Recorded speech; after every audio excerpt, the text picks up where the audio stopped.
When did you start doing this job? 20 years ago. And remind people what you do for District 5. I'm the homeless and foster care liaison. And what does that mean, Lisa? I take care of all the homeless children and the foster children to make sure they get to school, have what they need, transportation, or anything they need for school.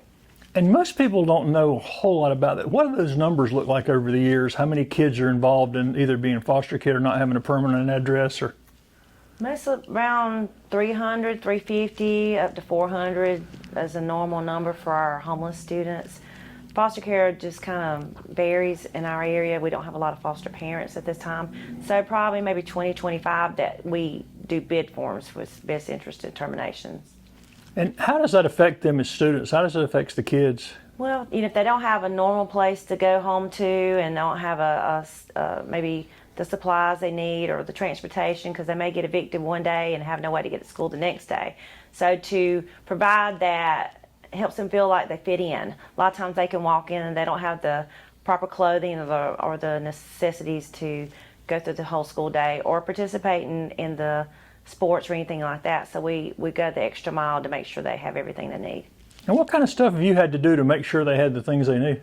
Well, we sit down and talk with the parents. Of course, they get my cell number, and that's very important so they can get in contact with me to make sure we talk about what's going on in their lives and what they need, and they can contact me at any time. So it's an ongoing process of things change daily of what they may need. If there's a field trip, I pay for field trips. If there's school pictures, we pay for school pictures. And if they can't see the board and they need eyeglasses, we do that. So it just varies on what their needs are. I guess you've seen some great stories of kids who've come through that y'all were able to help. Anything you can think of you wanted to tell me about? Yes, I had actually went to a restaurant downtown, and one of the ladies was a waitress there. And when her and her mom and her sister and her brother had moved here and had nowhere to go, someone let them stay there in a mobile home that they had empty, and it was empty. There was no furniture. There was nothing. Mom didn't speak English, so we worked with them throughout the years. And when she was telling me she worked full-time down here at the restaurant, the younger sister, the brother was in the Army, and the sister had just graduated college. So I asked about the mother, and she said she learned some English, and so she was able to get a job, and they were all stable. And how have the principals and teachers and folks that y'all have to work, kind of coordinate with, how have they responded to this program? Oh, they've been great. Yeah, because they are my eyes and my ears, because I'm not in every school every day. So they listen what the children may say. They may come in and say, we were kicked out. We had to move in with grandma last night. So I depend on them. It definitely takes a village, because I can't do this by myself. So they listen and they report what they think may be wrong. And I tell them, I said, just let me know.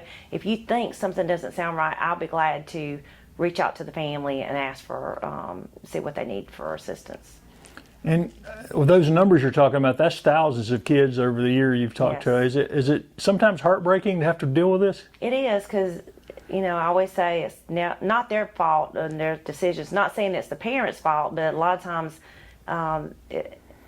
it was never the kids' fault whether they make those decisions of life, where they work, where they're living, or what the situations are. So we have to step up and listen to the kids and try to help them, just fit in, basically. Because it's hard when you go home, you have nowhere to go to. What got you interested in this? Well, I got called one day just to help. I was substituting, actually, and a former teacher of my daughter's called me and said, would you like to come help me? I just got this program. And so I was kind of part-time, and she called me when she needed me, when she got a family in. So I think we had 60 that year. And I was just, I guess, the right place at the right time. Yeah. And you just felt like you found your groove when you started doing it? Yes. This is my passion. I told them this is my baby. And I felt like there was nothing in place when I came on. So just to try to figure out how to help people, and I really didn't realize we had that many people that were displaced in our area. And the time you've been here, have you seen the cooperative efforts of the groups and agencies in Anderson grow? They're more helpful in working together, and they've been good help working with you? They have been great. Just to go out and talk to a congregation or nonprofit and just tell them what my needs are, and they've been great. We get donations constantly, and they just want to help a child, and that's who we help, is the children. We refer the parents to agencies in town, but the children, we need to know what's going on. And so, and most of them are pretty open about it. So when the agency will call me and say, what can we do for you? And that's wonderful, because we have a good working relationship. And when you started this, did you dream you'd be sitting here 20 years later talking about 20 years of doing this job? No, I did not. What will you miss most about it? I love helping people, and I have a great group of people I work with. So it's just a family here, and I can always call on anyone here to help me, because we're all here to help our students. And I don't mind asking for help. I told you I'm the district beggar, and that's what they call me at the state level. If you want to learn how to ask for help, call Lisa. So I always speak on collaboration. So it's just become a family here, and people will call, well, I have this to give away. Can I donate this to you, because we'll have a family in need.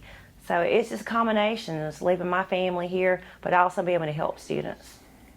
So you're retiring now. Do you have any plans for what you're going to do next? Well, I've got 7 grandchildren, so that'll take up a little bit of time. But I also sing on the weekends, so I'll be busy doing that as well.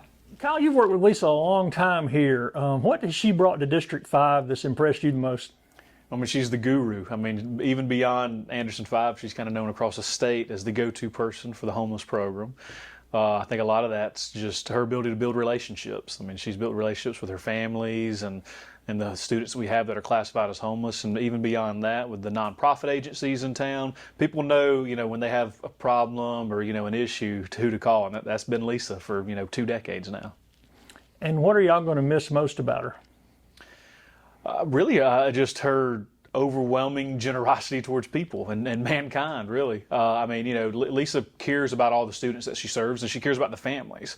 She's built the relationships. She understands the needs of families. She also understands, that fine line of, she can really help out families, and she's also, she understands, what people may need if they don't even see it themselves. And that's kind of something hard that, not everybody can just pick up on that. Sometimes, she can pull things out of people and families and students that maybe they're not comfortable even telling, a teacher or a coach. That's just because she's done it for, again, 20 years now. So she knows what to look for. You can't just replace that overnight. I was going to ask you, how hard is that going to be to replace that kind of experience? Yeah, and I mean, obviously, we have a good plan in place, and we have people, that are willing to step up. But again, it's a lot of things in life revolve around institutional knowledge. And again, I mean, even looking statewide, there's no one with the institutional knowledge that Lisa has. So, there'll be a learning curve. The district's well positioned. We'll, have someone kind of step into that role. And obviously, Lisa, we have her phone number. So, she's still a local. We'll track her down.